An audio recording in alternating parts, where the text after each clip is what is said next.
Hello, my name is David Sullivan Nesbitt. I am the creator and co-founder of Where's My Canada? I welcome you to another edition of Police State Toronto Internment Camp. This episode I'm dedicating to my sister, and it's a message I'm sending to her. Her name is Kelly Dobson. She worked in a law firm called McBride Wallace Laurent on Dundas Street West in Etobicoke, and she lived in Mississauga. I haven't seen my sister since August 25th, 2014. At that point in time, the Peel Regional Police used Bill C-51, the anti-terrorist bill, to threaten my sister with imprisonment if she did not sever all contact with me. That was before it actually became law, so what they did was illegal. As a result of the pressure that they put on her, I was charged with criminal harassment, and I have not seen my sister since August 25th, 2014. That was as a result of the Toronto Police and the Peel Police. They separated. My father, by the way, was a Toronto police officer. The Toronto Police Service and Peel have separated a Toronto cop's sister and brother for 3 years now. I haven't seen my sister, I don't know where she is, and I want to have this message sent to her. If you know Kelly Dobson, could you please contact her immediately and tell her to look at this on my Facebook page, Where's My Canada, or my YouTube page, Where's My Canada as well, by the same name. I wanted to mention this was the third criminal harassment charge that was brought against me by police between February of 2014 and December of 2015. The first charge was Legal Aid Ontario, the second charge was my sister Kelly Dobson, and the third charge was Canadian Imperial Bank of Commerce in December of 2015. Since that time, all three charges have been dropped. They're all found to be spurious and not valid at all.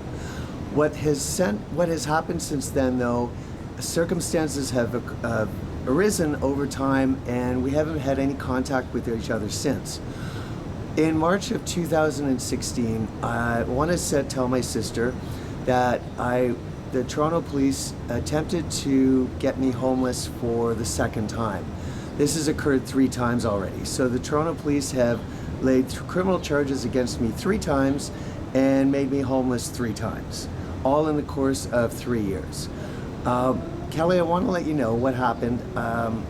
In the middle of March of 2016, I was evicted from the residence I was living on in Queen Street West. At the end of March, when I was supposed to leave, I moved to Prince Edward Island for a short journey. I had a friend that lived in Summerside. I moved there. I arrived April 1st of 2016, and I left, coming back to Toronto, June 15th of that same year. When I was there, I didn't know what was going on here. I realize now I was in a news lockdown. Anything that was happening in the rest of Canada was completely blocked and censored. I now understand that somewhere around mid to late May, there was a great exodus that occurred. I'm in Toronto now, and this is not Toronto that we grew up in. My sister and I lived in Toronto our whole lives. We were born here. This is not the same city. Toronto now has about 10% of the population that it normally has. It usually had around 4 million people. Now I'd say there's around 300,000. The people that are living here now, for sake of argument, I just call them implanted persons. My understanding is that somehow in around the 3rd week of May, a tragedy occurred in Ontario and Quebec. And the army was called in, and people were given, I'm guesstimating, a 48 to 72 hour period to get out. And I believe somewhere between 7 and 8 million people fled. I was on the bus the other day, and the reason I think my sister was one of them is her law firm on Dundas Street. It was about a 3 or 4 story building that she worked in, and her law firm was quite big, and the name of the building was named, had her law firm name on the banner on the top. I was driving by on a bus the other day, and the name isn't there anymore. It's a totally different name. I have a sense Kelly and her family left with the army and evacuated out of here in May of 2016. I'm hoping, I think given the coincidence of the timing I believe that some of the things that I was saying at the time were foreshadowing things that were going to occur, and I was definitely talking about the police state that now exists in Toronto and most of Ontario from what I've seen. I hope that Kelly is safe. I believe she is either far north or west of here, either Manitoba or west, and I believe that's where most of the people from Ontario are located. I wanted to let Kelly know some information about what has happened.